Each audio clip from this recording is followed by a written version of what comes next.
G'day guys, Josh here. I was about to get this video out before I got COVID. I was actually partway through it, drafting up a few scripts for it, but I got COVID and, you know, here we are today. But I want to talk about something really, really serious because this, I've been a part of this personally, but not as big part of it as some people as well. But it's about React content. So if you guys don't know what React content is simply when you play a video in the background, you haha, press pause, give a bit of critique, but you play an entire video and you just basically react to it. That's pretty much it.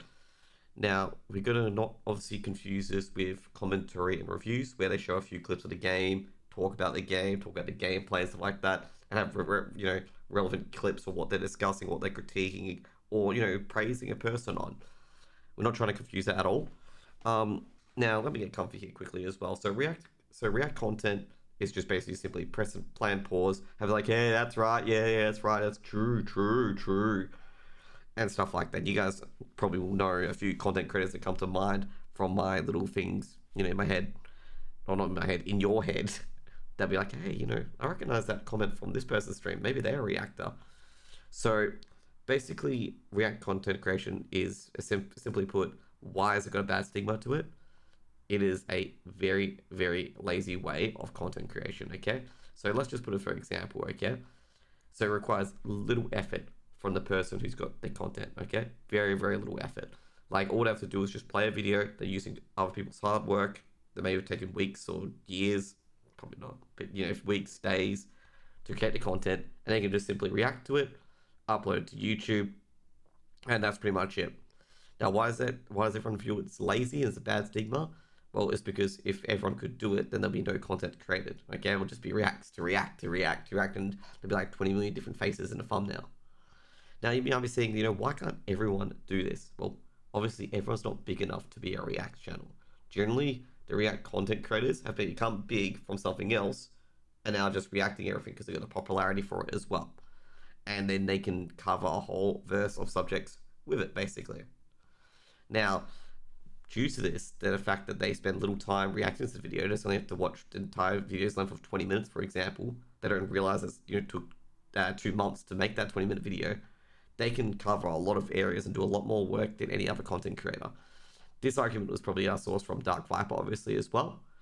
And the reason why I've got a bad stigma is just lazy content creation, and it's going to set the bar for content a lot lower and lower and lower. Rather having these well-polished pieces is just going to be this ad hoc, hey, that's true, big true, yes, hearsay, yeah, that's right, other things like that where, just involve pressing and playing it, press and play buttons, and it could get, even worse when they start taking on people that can take them out and have the resources to do so as well.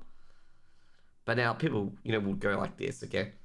Let's talk about the biggest streamers. The biggest streamers sometimes react to smaller content creators, okay? For example, me, okay? We'll do my personal example, which is the Lost Ark clips, putting my clip of the Voltan kill into their clips. They could be more benevolent. They expose me to more people. Got a raid in my channel because of it. Got a few extra followers and stuff like that. That's really, really good. Amazing. Isn't that great? Actually, sometimes it isn't. Sometimes, getting those extra views and get that little spike doesn't mean much in the long term. Because with content creation, it isn't a one-hit wonder. No one lives off a one-hit wonder. You have to keep going up and up and up and up and up and up and up and up on your content creation. You have to be better. You have to provide better content. You have to lift the bar, basically. And there's even some circumstances where the reactors have got more. Like the people who reactors have got more views because of it. And the person who did the original clip gets little. Like, for example, my own video still only has 28 views. Okay, my own clutch Voltan video that I put onto Reddit only has 28 views. Okay, on my YouTube channel. My Reddit version is about 300 and I think it's got about 2k views. And it's still substantially less, more than the other person. Okay, the Lost Ark clips, which got 378k, probably a bit more, and probably rise as well. Now, I'm not going to take it out then. They actually don't monetize any of their videos. So it means that they're not, making money off it. These other reactors are making money off it. They monetize their videos, okay? Now, I'm just showing you an example. It's not as benevolent as you may seem to be. And the main reason why it doesn't seem benevolent is that you're not in the place of a content creator.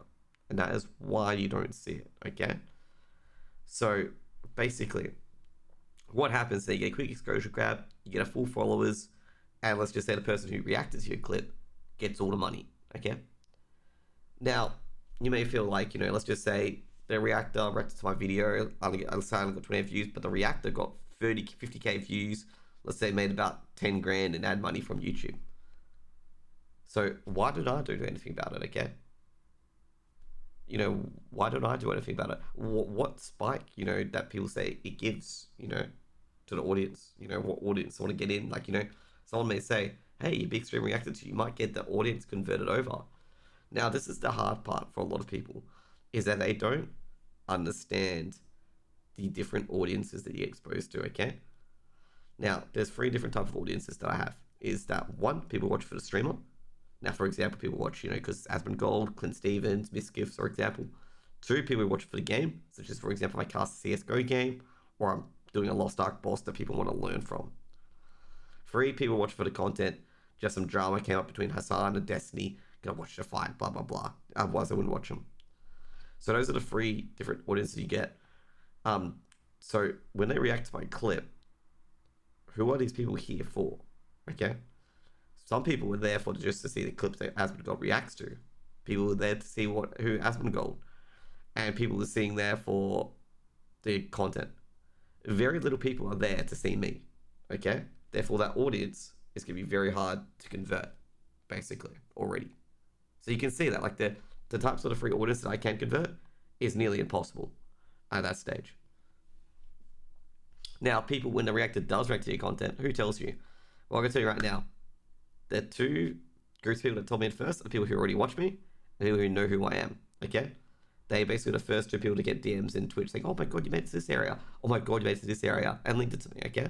And they actually felt bad about it because they're like, yeah, this is actually, React content I know. Now, some people did come to my chat. I did get a raid. I did get a few people, a few new followers and stuff like that. It was awesome. Connected with them and stuff like that as well. It was really, really good. Like, a few Deadeye alts and mains, stuff like that, wanted to learn a bit more. So it's all Gucci. I'm just saying it does occur, but it's not as big of a benefit as it can be to the reactor, the person who's reacting to it. Okay? So this is why you got to be like, hang on a second. The reactor is never as benevolent as it seems. So yeah, just be aware of that as well. Like, for example, Asmo and Hassan, a lot of these people do is react content. Same with Ludwig as well, where they get quite a bit of money from it, and the person who clips they reacted to doesn't get too much from it. And you may think that exposure pays the bills, but exposure doesn't pay the bills, okay? It doesn't. You need actual moolah. And sometimes they can take the grand share of it that you may have got. And with YouTube algorithm, how it works, according to Dark Viper, is that if they watch a React video, they'll get more React videos popping up instead of more of your videos. And in the end, the algorithm picks theirs over yours, and you'll just shut out the algorithm altogether, okay? And that can occur. Now, simply put, you'd be like, wait a second, why can't the Reactor just copyright strike the video if they're showing their entire clip? Like, if you show their entire content, can't you just be like, no, you can't do that, copy strike it, gone? Because they can, because if they're watching the entire video, it's really hard to say that it's not fair, it's fair use, because you're basically making a substitute. Well, the first part is David v. Goliath, okay? The reactor will almost make them look like they're the good guy if you copyright strike them, okay? Or claim them. And they'll be like, oh, I was just trying to help this guy out. I can't believe he did this to me. Blah, blah, blah. This guy, I'm trying to help the community, man. It's all, emotional manipulation, basically. And you basically just be called a sport brat. If you've never had 10,000 DMs or 999 notifications of people calling you a shit cunt for doing this sort of thing, then you don't understand what it is like to basically, rattle a hornet's nest, okay? So that's why a lot of reactors and stuff like that play neutral or don't say anything bad or don't copyright claim.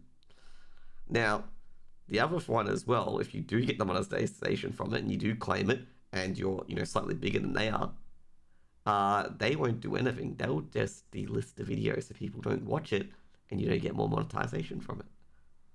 So I've seen a few content creators do it where, poof, the video goes away when they get copyright claimed. Now, there's a few rare circumstances where the Reactee gets more viewers, and that's generally when they're a bigger streamer. Now, from a legal POV, the bigger CC has more access to lawyers and probably can drag that case out for fair use as long as they can to keep getting that monetization. And by the time at the end of it, you've lost more than you actually have gained. And it also takes away from you creating content and also additional expenditure that you probably can't afford if you're into full-time content creation. So if it doesn't work, what can we do? The problem is that this content's always going to exist. People have limited time on YouTube, okay? They will always find like a quick area where they can go to like all the areas that they're interested to. So if a React streamer can provide all that access, they'll go to them, okay? So they can gather like, 10 to 15 different videos with the same person, okay? So it's super easy for them. And that's why the React content creators in demand, and that's what happens. Now, also, funnily question as well, some of these streamers as well also have said, just stream one game to get big. Well, they also lied. After you get big, you stream React videos, okay? KKW. Or you stream more than one game. Now, this is what people have said. They make the React content creator effective to Netflix or Stan, is where they've got all this different content, except they don't pay anyone for it, and they can provide it to you. Hence why, they're a lot better, and also in the court of public opinion, they can garner more audience to basically strong-arm you into not fighting against it, because you effectively can't. And also these people are smart, they're not dumb. They know they can use your community against you and use it in a way that they're not trying to entice the community against you. They're using it, as for the greater good kind of thing in those ethics, knowing damn well that you can't do a single thing about it. Now, what can we do? We can encourage them to be better and just raise the bar. Good luck. Some people just want a quick way out. Path of least resistance. It's been a well-researched theory. What can we do?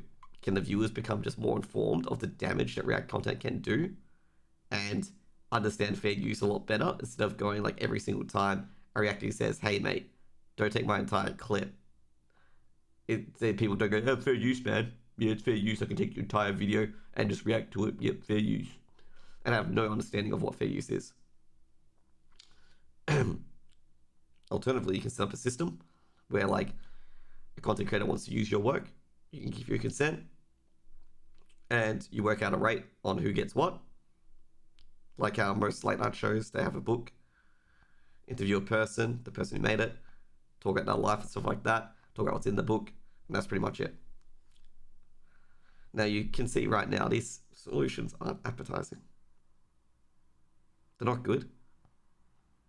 And you can see why that they're not being done. It's because they need too much work, and a lot of these React content creators don't want to put in any work. They want a quick buck. And they want to make a quick buck that's secure by having a big community that will fend off anyone who tries a copyright claim. And then they'll use other ways around against bigger content creators to not be troubled by it. Anyways, guys, if you guys enjoyed the video, sorry about towards the end, my throat's giving out. Like, comment, subscribe.